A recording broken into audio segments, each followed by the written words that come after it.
Thank you, Christian. $2.99 in Middle Valley since last week. Holy No. cow. Yeah. It's like He has time. Yeah, right. What the heck? The good old days. Throwback Thursdays. Throwback Thursday. Thomas, what is on your mind here? What are we talking about here? Driver training schools? Yes, so here I am trolling the internet. We need more schools? Is that what's happening? Well, we had enough schools, but then the pandemic hit and they went to half capacity, and then we started paying drivers more. And so now it's a situation where we're back to full capacity, but more drivers and trainers. And so I thought we had too much capacity. we did, but now it's like lemmings. When you're in the back of the line and you're going towards it, you don't know it at the time. And so So they're all, I got you. Exactly. And it's one of those things with trucking, ironically enough, when the economy's good and there's tons of freight, it's hard to find drivers. When the economy starts, strange thought, I know. Get out. Take it from the trucking expert here, folks. But, whenever we start to see this downward decline, we start to see people switching out of jobs still. Yeah. Two big factors that shocked me. It was an interview on Transport Topics. They interviewed a few people. And one guy said, well, we started paying them more, correct. And so now we've seen a lot more interest. And the second one was from the Great Resignation or the quitting. Yes. And so you have a lot of people who were retiring, leaving the labor force or looking for other jobs. Now CDL school seems very attractive. So it's kind of a 1-2 punch that have now overwhelmed these schools with interest. Community colleges are backed up, put on a waiting list. And it's a very interesting situation because when we talk about the A bunch of boomers said, forget it, I'm not going to do this anymore. And I said, well, wait a minute. Now that I'm retired, I'll go see America. Let me jump in a truck. Yeah, see America dock by dock. And basically, that's the only thing that... So I don't need to convert a school bus and grow a beard. I can just jump in a truck. Truth. It'll be harder for the bearded school bus people. There's just a lot less in terms of school bus people. I like it. Maybe a postmaster or something, the postal service, LTL. But we're seeing this movement, and it's something that's worth watching because who's going to benefit from it most?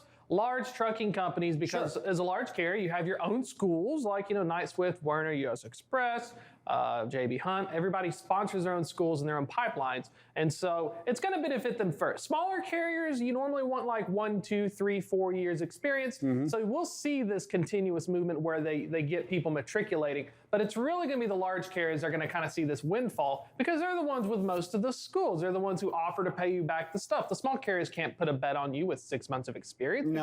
If you crash, there's like 5 trucks. It doesn't look good. So keep an eye on that topic. Yeah, that's very, very interesting. Let's talk about mergers and acquisitions. You would think that those would be like kind of stopping, but they're not, right? Are we gabbling up? Is this engulf and devour time? Exactly. It's in the words of the first Zoolander, so hot right now.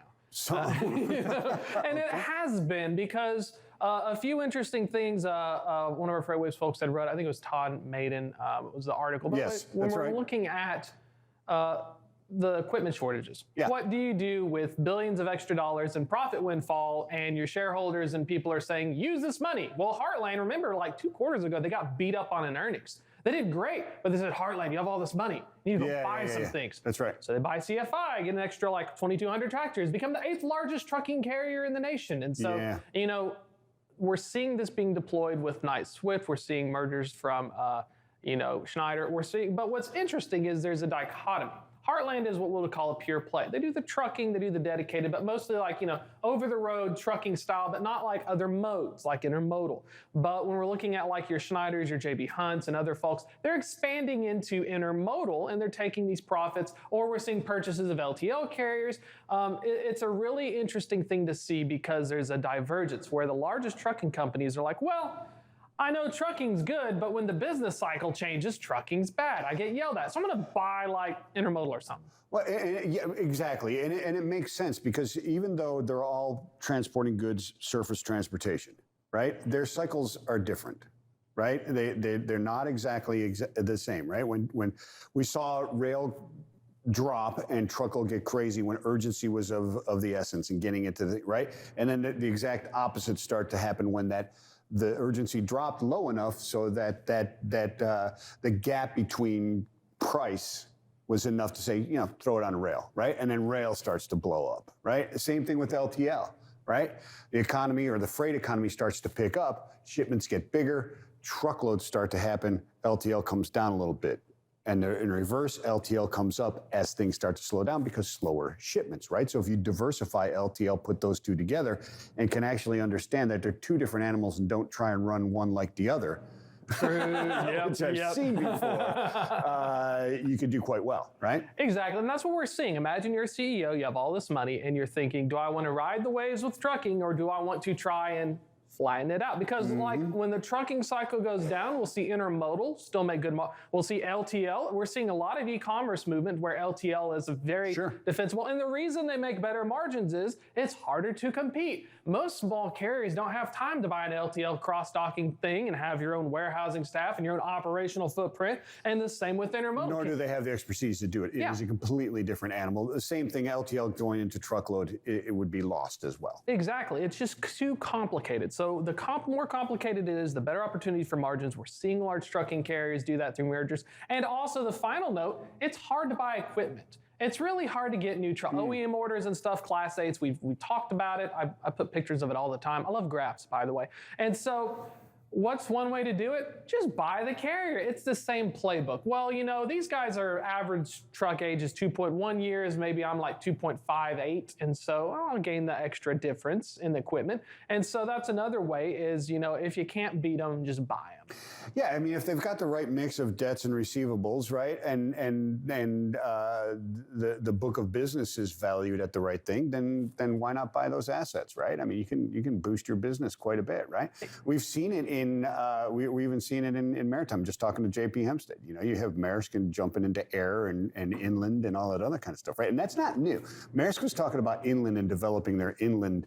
2016, 17. Yeah, but now they have the margins to do it. It's been gangbusters basically with all the extra capital and stuff. And that's what we're seeing with the M&A space. The valuations of these trucking companies compared to other stuff are still considered very attractive. And as long as we have a situation where even if the macro economy has its jitters and we're dealing with these geopolitical events, that trucking segment, from what I've read and what we've wrote, still remains very attractive. Expect more mergers and acquisitions, and as well as European companies and other ones moving into the North American market. We saw that with some purchases of truckload capacities. So pay close attention because when the situation, if we don't see it on the domestic side, look for large European companies that are parcel, transportation, ocean carriers. Try to grab that toehold in the U.S. market because, like you said, capital is like a roots. It seeks yield. So we're seeing right now this deployment of capital seeking various sources of yield because the current one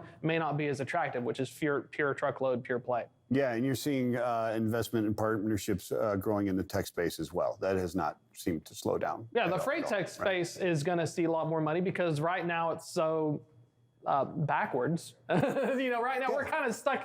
We're hanging out in the early 2000s in terms of technological competence right now. So there's opportunity. Yeah, there's plenty of opportunity there. And like you said, there's plenty of earnings that came in that need to be spent and developed and make a market grab. And what better than to try and grab tomorrow's market with tech today and develop that up, right? Exactly. In a year or two, when it's ready to be deployed, you've hopefully got a product that's solid enough. You start testing it, and then if you can scale it and deploy it, we see that a lot of times in analytics, freight maintenance. We've seen it in even like driver recruiting. There's been some that use chatbots and stuff for driver recruiting. So there's a lot of cool things. And the hardest part, though, is going to be for people to pay close attention for like drivers. I mean, large carriers are going to know about it, but for your average, mom and pop company, they're still using Excel. They've got their one or two brokers. They've got their incumbent customer. Why do I need a change? Well, I'm telling you, just go to FreightWaves and we'll find you something good. And you can at least catch yourself up in terms of, best practices because it's still the Wild West out there. For a lot of it absolutely is the Wild West out there.